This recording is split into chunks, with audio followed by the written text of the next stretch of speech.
Mheshimiwa Dr. Samia Suluhu Hassan, Rais wa Jamhuri ya Muungano wa Tanzania, viongozi wote mliotambulishwa hapa na katibu wetu wa Bunge, nianze kwanza kwa kumshukuru sana Mwenyezi Mungu kwa kutupa fursa sisi sote kukusanyika siku ya leo hapa. Na pia nitumie fursa hii kuwashukuru sana viongozi wetu wa dini mliotuongozea sala.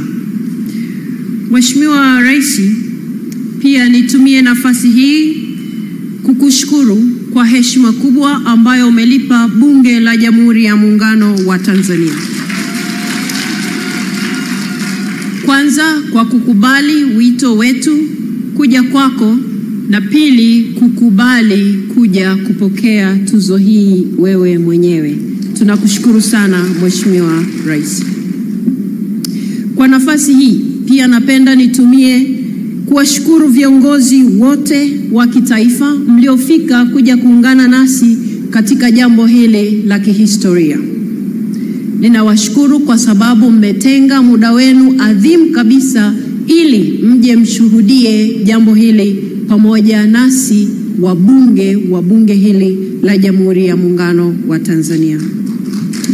Tunafahamu wapo wengine wengi ambao wanatufuatilia kupitia vyombo vya habari na mitandao ya kijamii na mifumo mingine ya mawasiliano. Hao wote tunawashukuru kwa kuungana pamoja nasi. Ndugu zangu wa Tanzania, leo tunajivunia uongozi wa Mheshimiwa Dr. Samia Suluhu Hassan ambao umeakisi utawala bora, weledi, uwajibikaji, uaminifu na ujumuishi. Umekuwa Mheshimiwa Rais kiongozi wa mfano katika kuimarisha mifumo ya sheria, haki za binadamu na uwazi unaozingatia usawa na maendeleo ya kila mwananchi. Kwa nafasi yetu wabunge, tumeshuhudia historia ya mafanikio na mabadiliko yaliyoleta tija na ustawi kwa jamii nzima. Leo Mheshimiwa Rais, tunapokusanyika hapa, tunaadhimisha na kutambua mchango wako kupitia tuzo hii maalum. Mheshimiwa Rais, tunakupongeza kwa utumishi na uongozi wako, na tunaamini utaendelea kuwa taa inayoangaza njia ya taifa letu kwa miaka mingine ijayo. Mheshimiwa Rais, uniruhusu niyataje baadhi ya majukumu makubwa uliyoyatekeleza ambayo yameacha alama ya kudumu kwa nchi yetu. Baadhi ya hayo yameshatajwa hapa na wanakwaya. Mheshimiwa Rais, nianze na falsafa ya 4R ama R4. Katika kipindi cha awali kabisa, uliitaja falsafa ya R4 kama dira muhimu itakayoambatana na uongozi wako.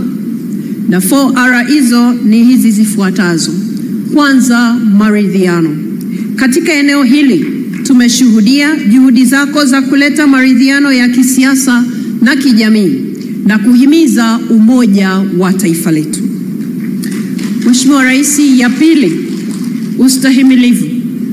Ustahimilivu kama jamii na taifa ya kukabiliana kijasiri na changamoto zozote zinazoweza kujitokeza katika safari yetu ya maendeleo endelevu. Ya tatu, mageuzi.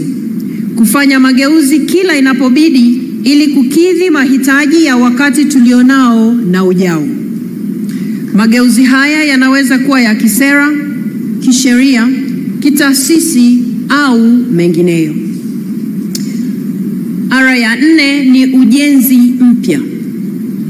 Ujenzi upya wa mifumo mbalimbali, taasisi, uhusiano wetu wa ndani na nje, na katika kuleta ustawi, kuchochea maendeleo na kuimarisha taifa letu. Mheshimiwa Rais, ulipokuwa unabainisha falsafa hii ulisema kama ifuatavyo: ninaamini kwamba kwa jitihada zetu za R4 tutaweza kutimiza malengo ya kuwa na mfumo wa vyama vingi vya siasa. Lengo kuu halikuwa kuwa na vyama vingi vya siasa pekee, bali lengo lilikuwa kujenga jamii yenye uzalendo, maridhiano, ustahimilivu na yenye uchumi unaokuwa kwa wote na endelevu. Maneno haya, Mheshimiwa Rais, yameendelea kuwa dira ya uongozi wako, ambayo kwayo nchi imetengamaa, ina utulivu na amani iliyo muhimu kwa maendeleo ya taifa letu. Uongozi wako ambao umeakisi kikamilifu falsafa hii umekuwezesha kutambuliwa ndani na nje ya nchi. Kwa utambuzi huo, umetunukiwa shahada kadhaa kutoka vyuo vikuu mbalimbali duniani. Niruhusu Mheshimiwa Rais nivitaje baadhi. Kwanza, shahada ya kwanza ya heshima ya udaktari uliotunukiwa na Chuo Kikuu cha Dar es Salaam tarehe 30 Novemba 2022. Shahada ya heshima ya udaktari wa falsafa kutoka Chuo Kikuu cha Jawaharlal Nehru cha nchini India tarehe 10 Oktoba 2023.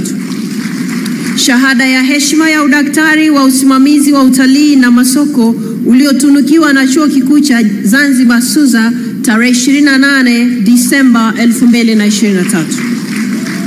Na Chuo Kikuu cha Ankara cha Uturuki kilichokutunuku shahada ya heshima ya udaktari wa uchumi honoris causa tarehe 18 Aprili 2024. Pamoja na utambuzi huu, Mheshimiwa Rais, hapa ndani ya nchi tumeshuhudia mafanikio makubwa katika sekta na nyanja mbalimbali. Naomba nitaje baadhi ya mafanikio yaliyopatikana katika kipindi cha miaka minne ya uongozi wako. Kwanza, kudumisha muungano wa Tanganyika na Zanzibar. Mheshimiwa Rais, Tanzania ni nchi yenye amani, utulivu, umoja na mshikamano, ambavyo ndivyo nguzo za kudumisha muungano wa Tanzania bara na Zanzibar, na kuwawezesha wananchi wa Tanzania wote kufurahia matunda ya muungano huu kwa kudumisha utaifa wetu uliojengwa katika misingi ya jamii mbili zenye udugu wa asili. Katika kipindi cha utawala wako, Mheshimiwa Rais, wa miaka minne, takribani hoja 15 zimefanyiwa kazi na kuondolewa kabisa kwenye orodha ya hoja za muungano. Mheshimiwa Rais, mwaka 2024 Tanzania iliadhimisha miaka 60 ya muungano, kushuhudia utekelezaji wa miradi ya maendeleo na mafanikio mengineyo kama ifuatavyo. Tarehe 9 Januari 2024 ulizindua jengo la kitega uchumi la Shirika la Biashara la Taifa Zanzibar lililopo Chake Chake Pemba, pamoja na mradi wa kuhimili mabadiliko ya tabia nchi kwa kutumia mifumo ekolojia vijijini katika eneo la Matemwe Kaskazini A, Unguja, Zanzibar, na kuwapatia boti na vifaa vya uvuvi kwa vikundi vya uvuvi wa eneo hilo. Mheshimiwa Rais, la pili, kuimarisha ushirikiano wa wizara na idara na taasisi zisizo za muungano za Serikali ya Jamhuri ya Muungano wa Tanzania na Serikali ya Mapinduzi ya Zanzibar katika mambo yasiyo ya muungano. Katika kutekeleza suala hilo, serikali imeratibu vikao 60 vya ushirikiano baina ya sekta zisizo za muungano za Serikali ya Jamhuri ya Muungano wa Tanzania na Serikali ya Mapinduzi ya Zanzibar. 4, kuimarisha uratibu wa vikao vya kamati ya pamoja ya Serikali ya Jamhuri ya Muungano wa Tanzania na Serikali ya Mapinduzi ya Zanzibar kwa kushughulikia masuala ya muungano kwa lengo la kutatua changamoto kwa kasi zaidi, ambapo hoja 15 zifuatazo zimefanyiwa kazi na kuondolewa kwenye orodha ya hoja. Kwanza ni uvuvi kwenye ukanda wa uchumi wa Bahari Kuu. Pili, uingizaji wa maziwa kutoka Zanzibar katika soko la Tanzania bara. 3, ajira kwa watumishi wa Zanzibar katika taasisi za muungano. 4, mgawanyo wa mapato yatokanayo na misaada ya kibajeti. 5, mkataba wa mkopo wa fedha za miradi wa ukarabati wa hospitali ya Mnazi Mmoja iliyoko Zanzibar. 6, mkataba wa mkopo wa fedha za ujenzi wa barabara ya Chake Chake hadi Wete Pemba. Mkataba wa mkopo wa fedha za ujenzi wa bandari ya Mpigaduri inakuwa jambo la 7. Jambo la 8, usimamizi wa ukokotoaji na ukusanyaji wa kodi kwenye huduma za simu unaofanywa na mamlaka ya mapato Zanzibar. 9, mapato yanayokusanywa na idara ya uhamiaji kwa upande wa Zanzibar. 10, uteuzi wa makamu mwenyekiti wa baraza la rufaa ya kodi TRAT kutoka Zanzibar. 11, uteuzi wa mjumbe wa bima ya amana kutoka Zanzibar. 12, malalamiko ya wafanyabiashara wa Zanzibar kutozwa kodi mara 2. 13, kodi ya mapato pay as you earn na kodi ya zuio withholding tax. 14, ongezeko la gharama za umeme kutoka shirika la umeme TANESCO kwenda shirika la umeme Zanzibar ZECU. Na 15, mkataba wa mkopo wa fedha za mradi wa ujenzi wa kiwanja cha ndege cha kimataifa cha Abeid Amin Karume Terminal 3. Mheshimiwa Rais, Bunge la Jamhuri ya Muungano wa Tanzania limeendelea kuona serikali yako namna ambavyo inaendelea kulinda, kuthamini na kudumisha muungano wetu. Wewe Mheshimiwa Rais, umekuwa ukitoa tuzo mbalimbali kwa viongozi ambao wameifanya kazi hii.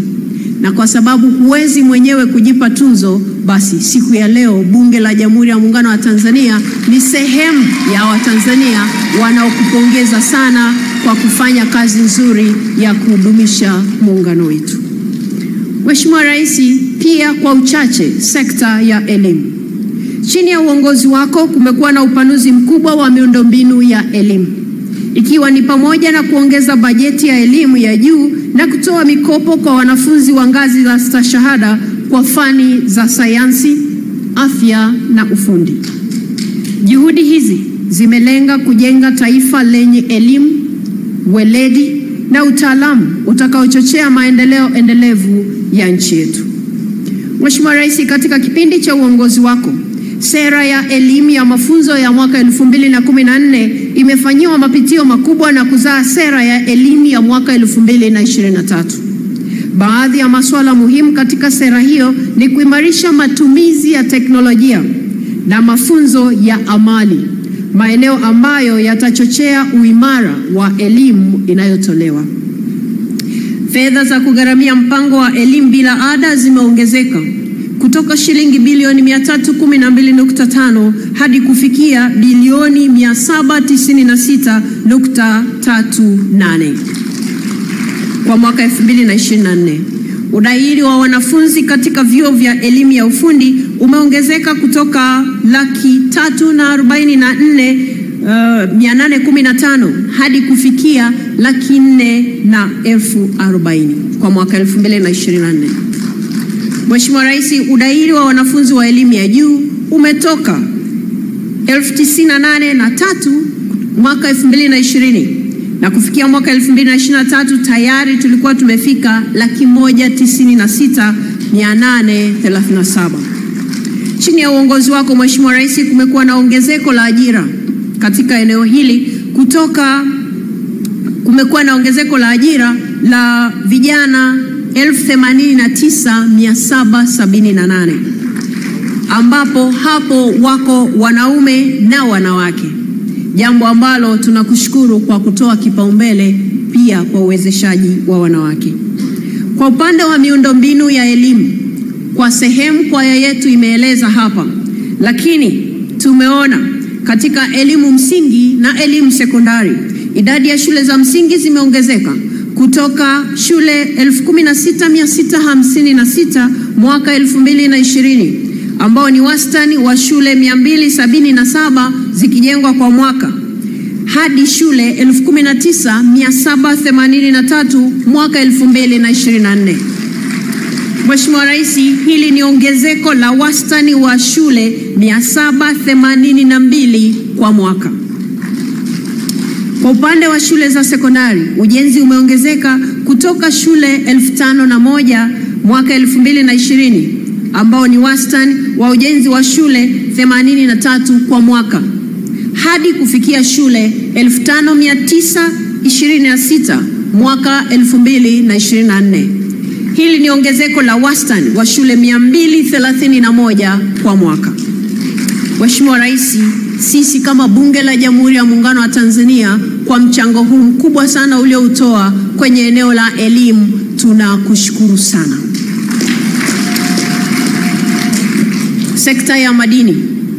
Mheshimiwa Rais, serikali yako ya awamu ya 6 imeimarisha na kuongeza mapato yatokanayo na sekta ya madini pamoja na kuwavutia wawekezaji wa ndani na nje, ambapo imechagiza ukusanyaji wa kiwango cha maduhuri ya serikali kutoka shilingi bilioni 624.61 hadi shilingi bilioni 753.82, sawa na ongezeko la asilimia 20.7 kutoka mwaka 2021 hadi 24.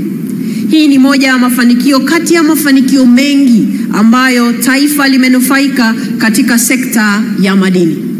Machache kati ya hayo ni kuwainua na kuwawezesha wachimbaji wadogo kwa kununua mitambo 5 ya uchorongaji wa madini. Vituo vya ununuzi madini vimeongezeka kutoka vituo 40 kufikia vituo 105 kwa mwaka 2024.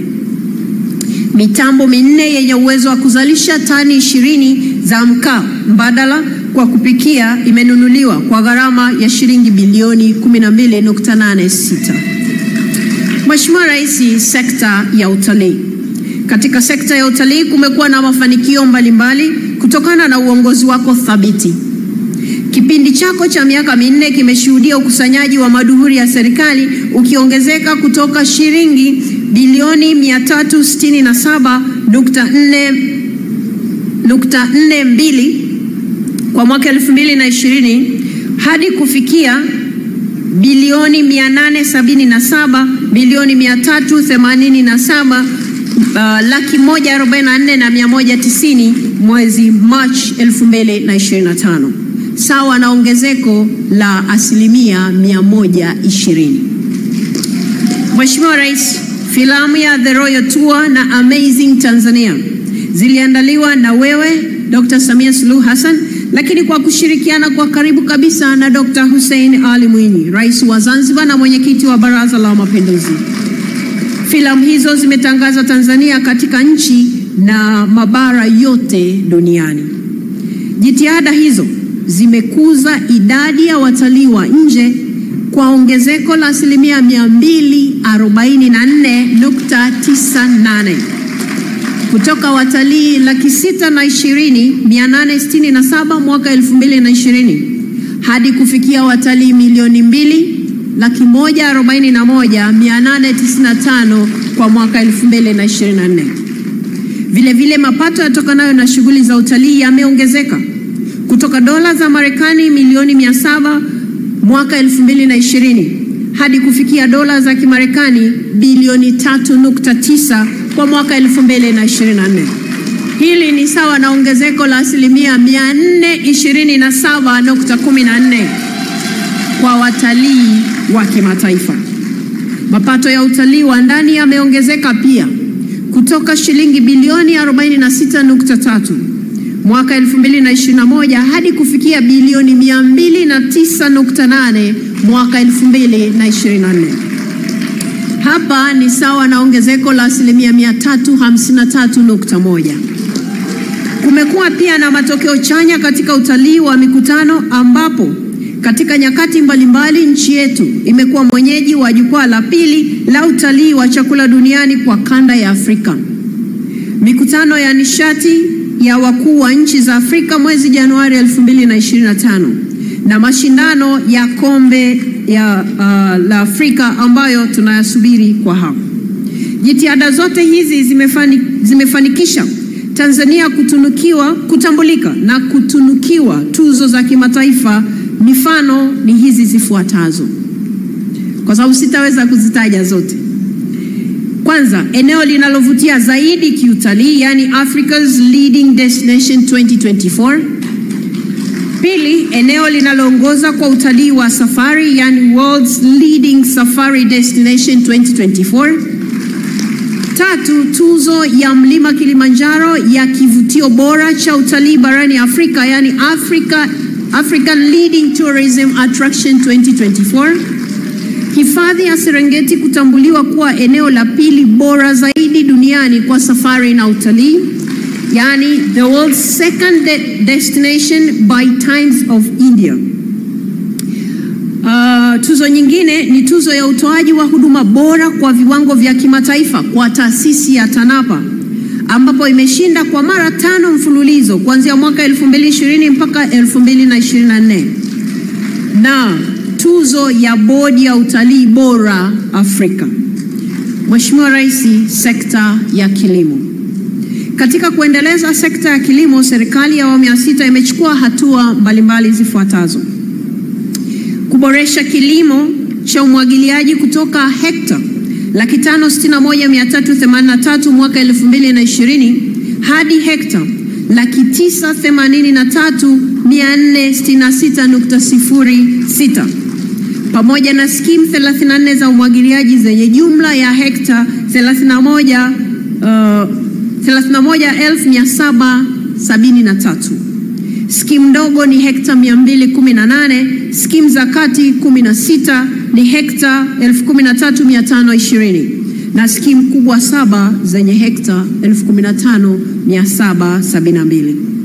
Katika eneo hili la kilimo pia umeimarisha ujenzi wa mabwawa 19 ya uvunaji wa maji ya mvua yenye jumla ya lita za ujazo 280,446,100 katika mikoa ya Dodoma, Tabora, Simiyu, Mwanza, Shinyanga, Manyara, Singida, Geita, Kigoma, Tanga, Lindi, Mtwara, Kilimanjaro na Arusha. Mheshimiwa Rais, upatikanaji wa mbolea umeongezeka kutoka tani 586,604 mwaka 2020 hadi tani 1,213,729 za mbolea. Kumekuwa na ongezeko la ujenzi wa viwanda vipya 18 vya ushirika, vikiwemo viwanda vya kuchambua na kuchakata pamba, kukamua mafuta, kukoboa na kusaga nafaka, kusindika maziwa na asali, kuchakata kahawa, kukamua mafuta ya mbegu na kiwanda cha kubangua korosho. Kumekuwa na ongezeko la idadi ya vyama vya ushirika nchini vinavyotumia mfumo wa stakabadhi za ghala kutoka vyama 2,150 kwa mwaka 2020 hadi kufikia vyama 4,060 mwaka 2024. Katika mikoa ya Tabora, Tanga, Shinyanga, Simiyu, Mwanza, Katavi, Manyara, Songwe, Rukwa, Mbeya, Singida, Dodoma, Geita, Morogoro, Kilimanjaro na Iringa. Aidha, vyama 49 vya ushirika vyenye wanachama 4,177 vimeanzishwa katika kipindi chako. Vyama hivi vina wanachama kutoka makundi ya wanawake, vijana na watu wenye ulemavu. Sekta ya afya kwa ufupi, Mheshimiwa Rais.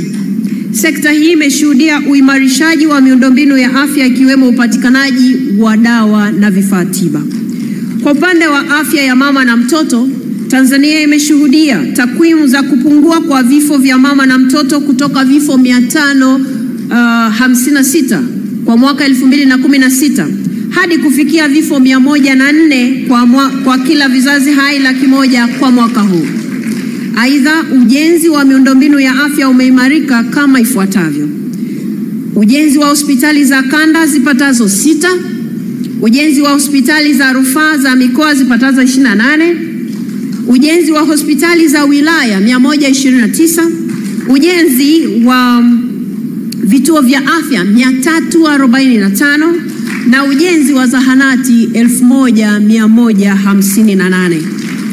Kutokana na takwimu hizi za uboreshaji wa sekta ya afya, Mheshimiwa Rais ulitunukiwa tuzo maalum ya kimataifa ya The Global Goalkeepers Award na taasisi ya Gates Foundation kutokana na mageuzi makubwa ulioyasimamia na kutekeleza katika kuboresha huduma ya afya kwa uzazi kwa mama na mtoto tarehe 4 Februari 2025. Mheshimiwa Rais, sekta ya maji. Chini ya kauli mbiu yako ya kumtua mama ndoo kichwani, imekuwa chachu ya upatikanaji wa maji hususan katika vijiji na vitongoji katika nchi yetu. Utekelezaji wa kauli mbiu hii umeleta nafuu kubwa kwa wanawake katika kuwaletea huduma ya upatikanaji wa maji. Mheshimiwa Rais, kutokana na jitihada za serikali unayoiongoza na mchango wako wa kipekee katika kuimarisha sekta ya maji, umetambuliwa na kupewa tuzo ya kuwa kinara wa uongozi katika masuala ya maji Afrika, yani the Pan African Water Sanitation and Hygiene Champion, na taasisi ya WaterAid UK ya nchini Uingereza. Pili, ujenzi umeanza wa gridi ya maji ya taifa, yani National Water Grid, kwa kutumia vyanzo vya maji vya uhakika. Serikali yako imekuwa ya kwanza katika kuanzisha hati fungani ya kijani kwenye maji katika ukanda wa Mashariki na Kusini mwa Afrika. Kwa miaka miwili mfululizo, Jamhuri ya Muungano wa Tanzania imeongoza katika utekelezaji wa programu ya malipo kwa matokeo duniani, na hivyo kuongeza bajeti ya programu kutoka dola za Marekani milioni 300 hadi kufika dola za Marekani milioni 650. Mheshimiwa Rais, umeongoza mabadiliko ambayo yamechochea kasi ya utekelezaji wa miradi mikubwa iliyokuwa kwenye mipango kwa muda mrefu, kama vile ujenzi wa mradi wa bwawa la Kidunda wa bilioni 329.5, ambapo kwa sasa kazi imefikia 30% ya utekelezaji wake, na pia ujenzi wa mradi mkubwa wa bwawa la Farkwa unaogharimu bilioni 312. Mheshimiwa Rais, jambo lingine kwenye eneo la maji ni vifaa vya utafiti wa maji chini ya ardhi vimenunuliwa, ambapo vimepatikana seti 25 za mitambo ya kuchimba visima na seti 5 ya mitambo ya kuchimba mabwawa. Vijiji zaidi ya 10,000 vimepata maji na idadi iliyobaki ni ndogo kama vijiji 2,000 hivi. Programu ya uchimbaji wa visima 900 imetekelezwa, ambapo kila jimbo linapata visima 5 vya maji. Miradi mikubwa ya kimkakati ya maji iliyokaa muda mrefu bila utatuzi sasa imekamilika, ikiwemo mradi wa maji wa Same Mwanga Korogwe. Mheshimiwa Rais, sekta ya ujenzi. Katika sekta hii tumeshuhudia maboresho makubwa ya miundombinu kama ifuatavyo. Kumekuwa na ujenzi wa barabara za lami katika barabara kuu za mikoa na wilaya zenye urefu wa kilomita 2131 na kuongezeka kwa mtandao wa barabara za lami kutoka kilomita 13,235.1 kwa mwaka 2020 hadi kufikia kilomita 15,336.36 kwa mwaka 2024. Barabara za changalawe za wilaya zimejengwa zenye urefu wa kilomita 12,875 na kuongezeka kwa mtandao wa barabara za changalawe kutoka kilomita 29,133.17 mwaka 2020 hadi kufikia kilomita 42,059 kwa mwaka 2024. Kwa upande wa viwanja vya ndege, ukarabati wa barabara za kuruka na kutua ndege kwa kiwango cha lami umekamilika katika viwanja vya ndege vya Arusha, Songwe, Songea, Mtwara, Dodoma, Iringa, Musoma, Shinyanga, Sumbawanga, Kahama na Mpanda. Mikoa ya Singida, Tabora na Tabora Katavi imeunganishwa kwa barabara za lami. Ujenzi wa madaraja makubwa ya Kitengule, Wami, Msingi, Tanzanite, Kiegea, Berega, Gerezani, Mpwapwa na Ruhuhu, na pia daraja kubwa kabisa ama refu kabisa la Kigongo Busisi. Upanuzi wa viwanja vya ndege vya Mwanza na Songwe umekamilika.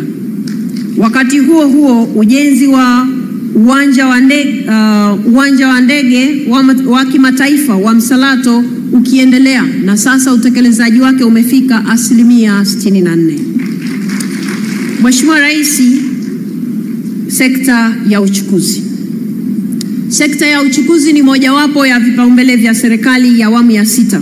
Miradi ya kimkakati katika maeneo ya bandari, reli, usafiri wa anga, maziwa makuu pamoja na ufungaji wa rada za hali ya hewa imetekelezwa. Naomba nitaje baadhi ya maeneo katika sekta hiyo. Serikali imeimarisha miundombinu ya bandari ikiwemo uboreshaji wa gati namba 1 hadi 7 jijini Dar es Salaam ama wa bandari ya Dar es Salaam. Lakini pia imefanya kazi ya kuchimba kina cha maji kutoka mita 11 hadi kufikia mita 14.5.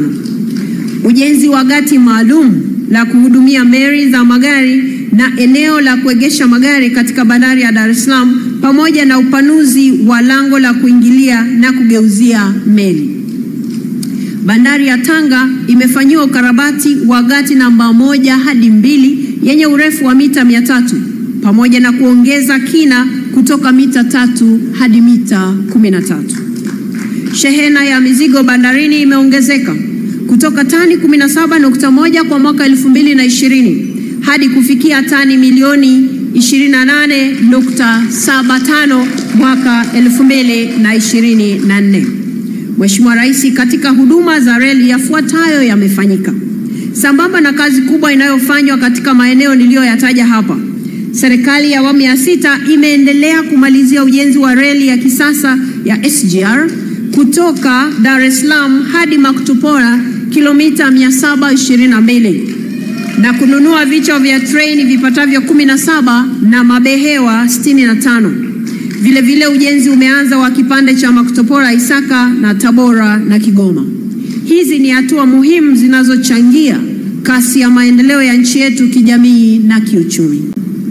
Mheshimiwa Rais, kazi inayoendelea hivi sasa ni kukamilisha ujenzi wa reli ya kisasa kwa kipande cha Mwanza Isaka chenye kilomita 341 ambapo hadi sasa ujenzi umefikia 60.82.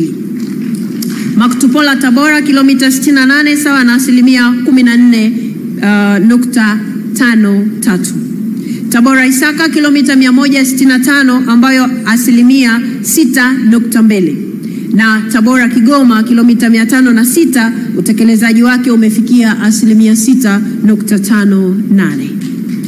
Serikali ya awamu ya 6 imekarabati mabehewa ya mizigo 330 kati ya 600 na mabehewa ya abiria 30 kati ya 37 ambayo yameanza kutoa huduma katika reli ya kati.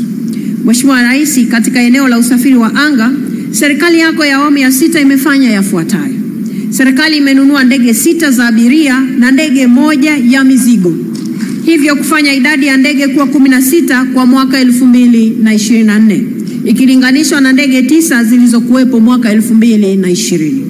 Kazi nyingine iliyokamilika ni ufungaji wa mashine mdaku ya Niskana 7 za ukaguzi wa abiria na mizigo katika viwanja vya ndege vya Mwanza, Musoma, Arusha, Dodoma, Manyara, Iringa na Tanga.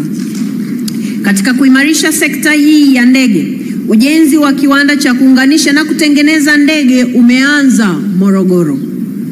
Mfumo wa taa za kuongoza ndege imewekwa katika viwanja vya ndege vya Songea, Songwe, Mtwara na Dodoma. Mheshimiwa Rais, vile vile umeimarisha shirika la ndege la taifa ATCL kwa kununua ndege 6 hizo ambazo nimezisema, na sasa tunaweza kusema anga la Tanzania limefunguka. Anga la Tanzania limefunguliwa. Mheshimiwa Rais, sekta ya nishati. Sekta ya nishati ni muhimu sana kwa ustawi wa jamii na kuendeleza uchumi wa taifa lolote duniani. Katika sekta hii mafanikio makubwa yamepatikana na naomba niataje baadhi ya hayo. Kwanza, taifa letu hivi sasa limefanikiwa kuzalisha umeme wa megawatt 2115 ambao umekamilika, na hizi megawati zote kuingizwa katika gridi ya taifa. Hatua hii inafuatia kukamilika kwa ujenzi wa mradi wa kuzalisha umeme wa bwawa la Mwalimu Nyerere na hivyo kuimarisha upatikanaji wa umeme nchini. Aidha, ujenzi wa njia ya kusafirisha umeme ya kilovoti 400 kutoka bwawa la Mwalimu Nyerere hadi Chalinze umekamilika. Kituo cha kupoza umeme cha Chalinze cha kilovoti 400, 220, 132 kimewezesha kusafirisha na kupoza umeme unaoingizwa katika gridi ya taifa kutoka katika chanzo cha umeme cha bwawa la Mwalimu Nyerere. Miradi ya kuzalisha umeme ikiwemo Kinyerezi 1 extension unaozalisha megawati 185 kwa kutumia gesi asilia na mradi wa Rusumo wa megawati 80 kwa kutumia maporomoko ya maji ya mto Kagera imekamilika. Kwa upande wa upatikanaji wa umeme, vijiji 12,278 kati ya vijiji 12,318 sasa vimeunganishwa kupata huduma hiyo. Hii ni sawa na asilimia 96.67 ya vijiji vyote. Vitongoji 32,827 kati ya 64,359 navyo vimepata umeme sawa na asilimia 51. Kiwango cha umeme unaounganishwa katika mfumo wa gridi ya taifa kimeongezeka kutoka megawati 1,602.32 mwaka 2020 hadi megawati 3,169.26 mwaka 2024. Gridi ya taifa ya Tanzania imeunganishwa na gridi za nchi jirani za Kenya kupitia mradi wa Backbone Transmission Power Investment Project wenye msongo wa kilovoti 400 na Burundi na Rwanda kupitia mradi wa Rusumo wa megawati 80. Hatua hii imewezesha kuanza kwa ujenzi wa kusafirisha umeme wa kilovoti 400 kutoka Chalinze hadi Dodoma. Mheshimiwa Rais, katika ile eneo la nishati, Tanzania inatambua kwamba wewe ni kinara wa nishati safi. Katika kuwa kinara wa nishati safi, umefanikiwa kuibeba ajenda ya nishati safi ya kupikia kimataifa na kitaifa pia kwa kuhamasisha ubunifu katika teknolojia ya nishati safi ya kupikia na kuhakikisha watu wanapika katika mazingira safi ya kiafya lakini pia kimazingira. Aidha, umesisitiza uanzishwaji wa kitengo maalum cha usimamizi madhubuti wa nishati safi. Kwa kufanya hivyo, umehakikisha kwamba Tanzania inakuwa mstari wa mbele katika kukabiliana na mabadiliko ya tabia nchi kwa kulinda mali asili zetu lakini pia kwa kulinda misitu yetu. Mheshimiwa Rais, Bunge la Jamhuri ya Muungano wa Tanzania kwa kutambua mchango huo mkubwa katika hili eneo la nishati, leo tunakupa tuzo maalum.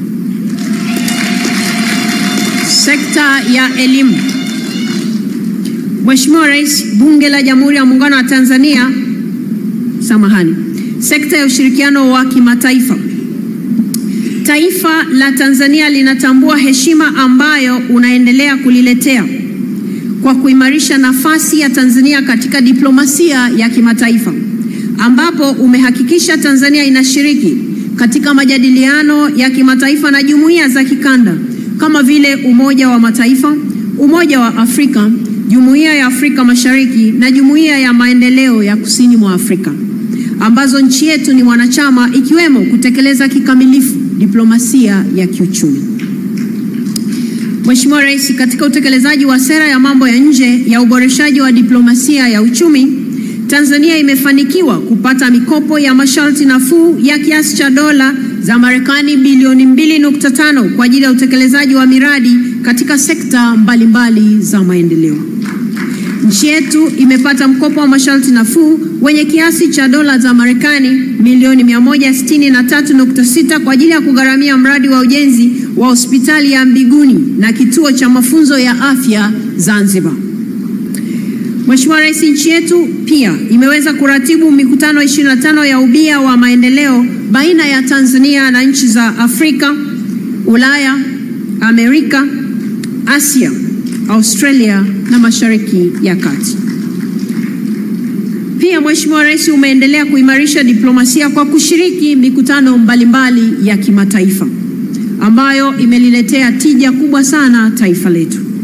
Pia umewezesha Tanzania kuteuliwa kuwa mjumbe wa Baraza la Amani na Usalama la Umoja wa Afrika na hivyo kuchangia katika maamuzi ya masuala ya kimkakati kuhusu amani na usalama barani Afrika. Mheshimiwa Rais, pia umewezesha Watanzania wengi kupata nafasi za uongozi katika taasisi za kikanda na kimataifa. Mifano ya hao viongozi, maana nao hatuwezi kuwataja wote, ni wengi. Mmoja wapo ni Profesa Mohamed Janabi aliyechaguliwa kuwa mkurugenzi wa Shirika la Afya Duniani WHO kanda ya Afrika. Lakini hii ni baada ya kifo cha mteule wa awali Dr. Faustin Ndugulile ambaye ametangulia mbele za haki. Lakini pia Mheshimiwa Rais, umewezesha Dr. Deo Mwapinga ambaye amechaguliwa kuwa katibu mpya wa jukwaa la wabunge wa nchi wanachama wa Jumuiya ya Nchi za Ukanda wa Maziwa Makuu. Pia umewezesha Balozi Profesa Kenneth Gaston kuwa mjumbe wa Kamisheni ya Umoja wa Afrika ya Sheria za Kimataifa.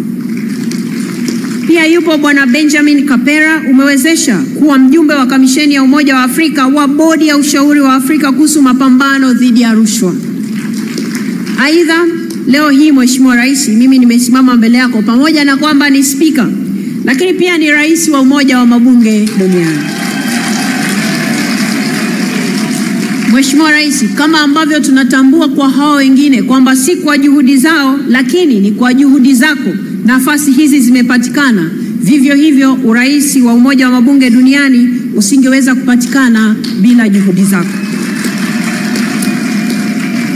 Hivyo Bunge la Jamhuri ya Muungano wa Tanzania leo linakutunukia tuzo kwa kutambua mchango mkubwa ambao umetoa kuhakikisha Tanzania inashiriki kwa ujumla wake katika kuleta maendeleo duniani.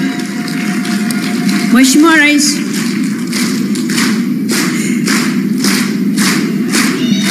asante sana.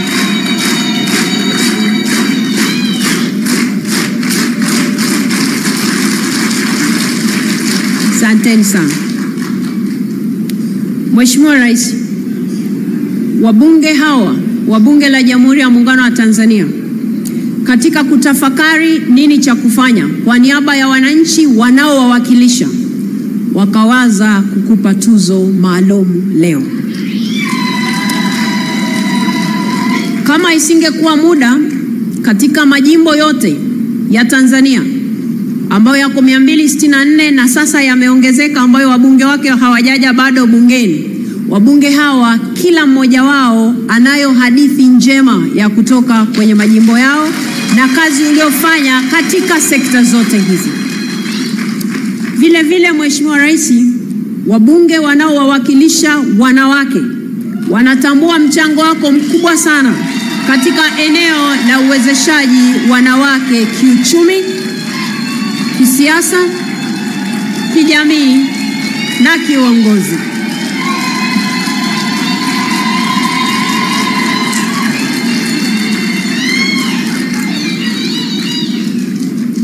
Mheshimiwa Rais, hawa nao kama wangepata nafasi ya kusema, wangezisema hadithi nzuri ambazo wanawake wa nchi hii wanaowawakilisha wamewaambia na wao wameona kwa macho yao. Mheshimiwa Rais, Bunge la Jamhuri ya Muungano wa Tanzania leo lina uenzi uongozi wako mahiri katika kuhakikisha nchi yetu inasonga mbele kiuchumi, kisiasa, kiutamaduni na kimaendeleo kwa ujumla. Kwa kuzingatia maudhui niliyoyaeleza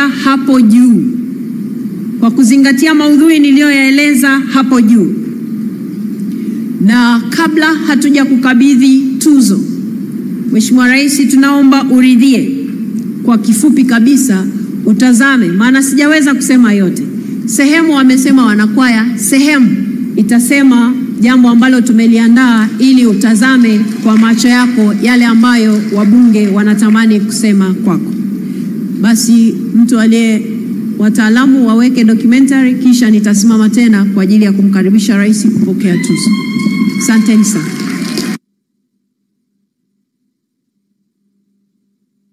Rais Mheshimiwa Dr. Samia Suluhu Hassan ni kiongozi mwenye maono na dhamira thabiti ya kuiletea Tanzania maendeleo, umoja na mshikamano, kama alivyodhihirisha bungeni alipohutubia kwa mara ya kwanza. Bunge hili lina umuhimu wa pekee